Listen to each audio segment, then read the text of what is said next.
Hello bakunzi ba Kejo Media, turabaramukije twongera tubagumbera nizere ko umuguwe neza aho muherereye natwe ni sawa aho muri studio za Kejo Media ibintu ni vyiza ibintu ni sawa nkuko mubibona energy ni zose izina ni NS ugomba nyita Sami bihede kamera turi kumwe nta wundi ni Mr Alexol abikora neza cyane ubu rero tugiye kuba tuganira gato ariko imbere yuko ndababwira ico tugiye kuba tuganiriraho reka nongere ndabibutse kandi bakunzi ba Kejo Media mwese abari muri France ya groupe y'abanyakejo Media ndetse n'abandi mutarabasha kuba mujayo ko bikibandanya kujya nyene urutonde nerujya nyene turacafise iminsi ariko uvuba utaraba umuhombe urashobora kubandanya kugira ngo ushobore kuba umwe mu bazoshobora gutahukana ubushime bwashizeho n'ubuyobozi bwa Kejo Media mu gukora amajema partage ndetse utaginga page Facebook ya Kejo Media canke imbuga zose Kejo Media igaragaraza ko ibikorwa vyayo wowe utarajayo n'ubu turacakwibutsa ko ushobora kuja muri commentaire ukandika numero yiwawe ababijoje barashobora kuca bagushira muri groupe kugira ngo urabe ibibazo biba bibarizwaho ndetse n'ukuntu ibintu bitunganije neza reka rero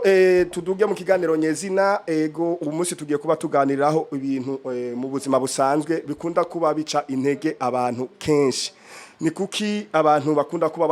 bacika intege mu byo bakora muri ubu buzima tubayeho mbega hariyo nakaha kamaro canke nikihe kiza kibangamira umuntu mu gihe yacitse intege mu buzima ibyo rero nibyo tugiye kuba tuganiriraho ndetse nawe urashobora kuvuga uko urabona iki kiganiro cyangwa urukora gikurikirana kuri commentaire urashobora gushira ko ibintu uko urukora vyumva maze rero reka tuduge abantu benshi muri iki gihe tubayeho baracika intege cyane urashobora kuba uri muri business kanaka ugacika intege urashobora gucishwa intege nako pardon mu buru buzima ariko buriya aye twibukanye yuko muri ubu buzima tubayeho aba bose tubona ko bafise aho bamaze kuba bishikana yuko baca mu mahaso menshi ariko nta muntu numwe turumva yuko muri abo boba arababwiza tunga canke abo bose boba bafise binabiriya abamaze kuba batera imbere nta nkuru nimwe canke nta muntu numwe turumva yuko yoba yaraciwe intege hama ntakore akabasha kuba ashika kuri kiya kintu agezeho bisigura iki uwo munsi mu buzima ubaye urashobora kuba uri mu kazi kanaka ugacishwa intege uri mu kazi kanaka ugashikirwa n'ikintu wewe ubwawe ukavuga ati ibi bintu ndimo ndakwiye no kubihagaritsa no ntubihagaritse ahubwo ikintu ukwiye kuba wihutira gukora nuko woba strong ukavuga ati je ihangiro jewe nihaye reka mbandanye ndayiriko kuko ndafise ico ngomba gushikako muri ico gihe biragufasha kuko uramutse ugenda gucika intege bya bintu urimo yanumbere wihaye ntubasha kuza ukuyishikako rero kugira ngo wikingire ego birabaho mu buzima hari abantu bacishwa intege n'abandi ukeneye gutanguza business kanaka ukaza wumva umuntu akubwiye ati asha ivyo bintu washa naho bikora gute nta uzoshika ukaca wumva muri wewe uracitse intege y'ico kintu kubera iki ico kintu ubwiwe yuko ivyo bintu ugomba ujemwe utobishobora rero nawe kubera kwa kundi kuca ubigira kuca usanga yahangira wewe woshitseko mu gihe wobaye stronger mugabo kubera ijambo ry'umuntu umwe uciye wisanga ukatishije canke uretse yahangiro wowe wihaye gushikako muri ico gihe rero nta kintu nakimwe uzohava ukora mu buzima cobasha kugushikana kure cane bisaba rero yuko mu kintu cyose ukora uri mu buzi aho uri hose urashobora kuba uri mu buzi kanaka urashobora kuba uvuga ati okay jewe ngomba kugurura ya business kanaka kijya kintu cyose wowe ushobora kuba wiyumvira ushobora gushikako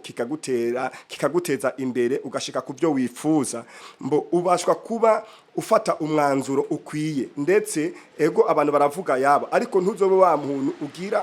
ku mabwire y'abantu yotuma ca kintu wowe wihaye ihangiro uza kugirane kugihagarika ngo kubera naka yakubwiye uku canke kubera naka yakubwiye ati nta uzoshika gerageza nawe upambane kuko abo bose buriya tubona bateye imbere bafise aho bishikanye ababwiza tunga usanga bafise amakampani kanaka bakoresha bafise ikindi batanguje ugaca usanga yagitanguje arumye harageze igihe kirateye imbere aronse abakozi babiri akoresha agakora agapambana agashika aho yoshobora gukoresha n'abakozi 100. Ni kubera iki? Ni kubera muri we atemeye gucika intege. Nico kintu rero tugomba kuba turiko turavugana ngaha bakunze wa Kejo Media, wewe wese aho uri abantu twiruka muri vyinshi, iyo bukeye buri umuntu wese azinduka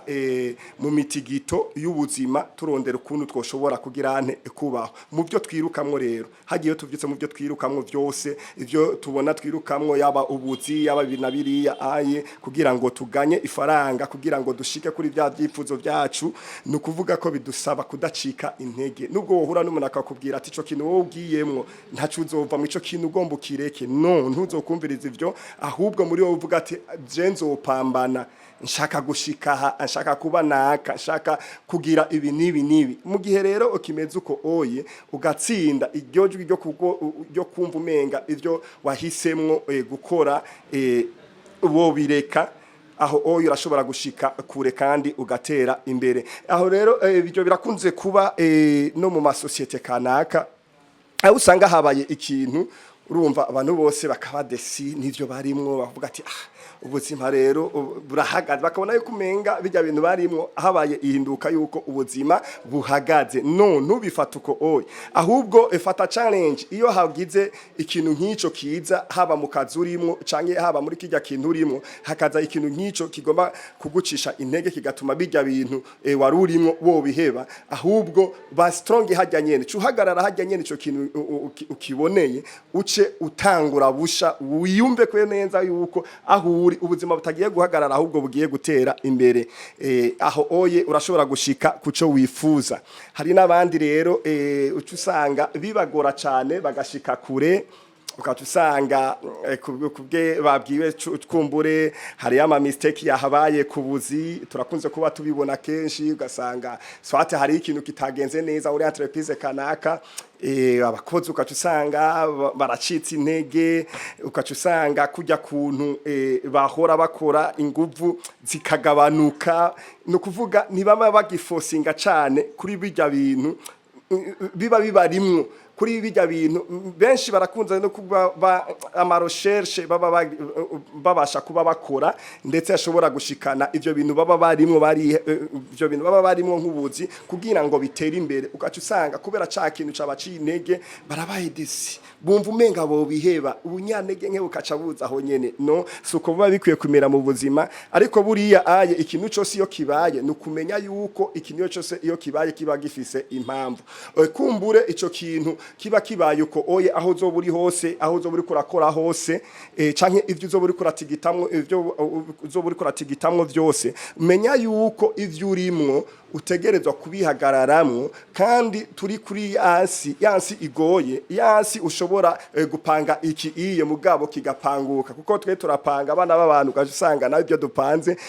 haje ibindi, mugabo bisaba yuko duhagarara kuri yahangiro twihaye kugira ngo dushobore kugirane gushika kure. Ni kuvuga rero reka tureke abaduca intege, reka tureke bajya batubwira ati nta tuzokwishikana, reka tureke bajya batubwira ati ebana urakora ibi canke ureke wewe nta na hamwe uzopfa ushitsi. No, ahubwo ajya amajambo tuyafate nka challenge yuko baduhaye izindi nguvu. Ajya amajambo yari negative tuyafate yuko yashobora kuba positive, mu gihe wewe nyene ubwawe uhagaze kijya kintu urimo kizogenda neza. Ico nico nashaka tube turaganiriraho, nawe urashobora kuvuga kubona uko urashobora kwandika muri commentaire uko wewe ukibona abantu ibibaca intege ni byinshi. Urashobora kubura ngaho oye kuri bata, urashobora kubura ngaho muri vie, ibintu byinshi ucamwo ukora ugasanga hari umuntu ashobora kuguca intege canke hari amajambo uza warabwiwe yaguca intege, ugasanga nivyo warimwo warataye umurongo, warataye intumbero kubera amajambo. No,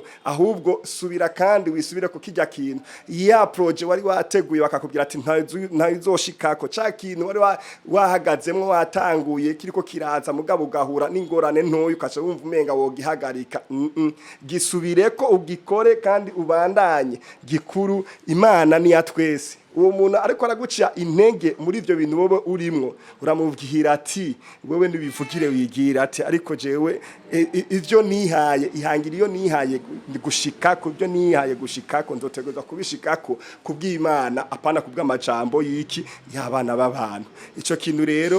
turiko turakiganirako ni ibintu bikunze kuba bishikira benshi, sinzi wewe uriko uratwumviriza ko ico kintu coba kimaze kuba kigushikira ukaba aho uri hari nk'ikintu hari nk'umugambi kanaka wapanze mbere ukawicarira igihe kirekire wifuza yuko utera imbere mugabo ukaca usanga hariho ikintu kanaka kije kikaca gituma bya bintu byose wapanze kandi mu gihe woronse ijyangoga canke ijyanguvu yo kugerageza gusa kubitangura ubu ruwundi muntu. Ariko kubera ya majambo acisha intege hari abantu arico baremewe hari abantu arico baremewe gucisha intege abantu bakabereka yuko ivyo barimwo ataco bazobikuramo bakabereka hajya bari yuko bazimiye ataco bazokuramo bajya rero no kubima amatwi bareke bavuge kuko abo bariho mugani wa muririmbye ati unukubima amatwi bima amatwi rero na kugira ngo uzoshike kwihangiro wewe wihaye kugira ngo uzoshike kuri ryaterambere. Aba bose tubona bateye imbere ugiye kubaraba hari byinshi baciyemwo bahara amajambo menshi babwiwe yabaca intege ariko bashoboye kuba bajya tubona ubuye bivanye n'ukuntu bahagaze batitaye ku majambo babwiwe ariko bakabandanya bijya barimo bakumva yuko bo bibandanya nibo tubona ubu ukazumva ngo nta kavrema arateye imbere mugabo yarakubiswe imyami myinshi yaraciye mu bintu byinshi birashoboka kuba aho yarakoreshwa abamukoresha bakamuca intege ariko akavuga ati ndafise aho ngomba gushika agapambana. Ivyo birabaho turabibona hariyo n'abantu usanga aho bari wasanga bariko barakoreshwa abakoresha babo ukasanga nta n'imishahara bariko barabaha ariko kubera ihangiro bihaye ukasanga kakazi baragakora bagakunda mugo bavuga ati jewe ibintu ndimwe nubwo vyogenda gute jewe nubwo umushahara wokoroka jewe nubwo nomererwa nabi gute ko nkiri muri aka kazi reka mpambane mfise ico nshaka gushikako. Rero nashatse kuvuga yuko wewe wese aho uri mukunzi wa Kejo Media uriko radukirikirana ufise ivyo urimwo umaze kuba waratwewe amajambo cyangwa ukabwirwa yuko ivyo urimwo bitaho bizoshika woba warakoze ikintu ukagiciriza hagati kubera yuko waciwe intege n'abandi ukabona yuko bijya bintu urimwo ahubwo wihenze aho hose izo kategori uko subira kandi wiyumvira uhagarare wewe kome wewe uvuga ati no ndakwiye kwikebuka ndakwiye kugira ico nkoze ndakwiye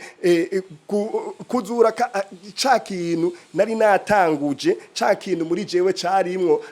coje kuntera imbere ukakivyo ukavuga ati okay hageze ko ndakinagura ca kintu ahubwo ukiga ati narihenze kuba numviriza amajambo y'abantu komsa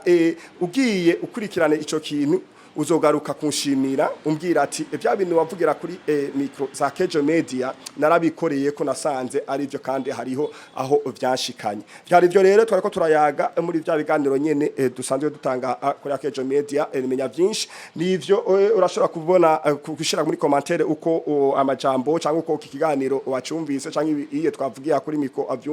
wabyumvise nta na kimwe byose reka kandi twongere imbere yuko tubasezera tubibutse yuko mwobandanya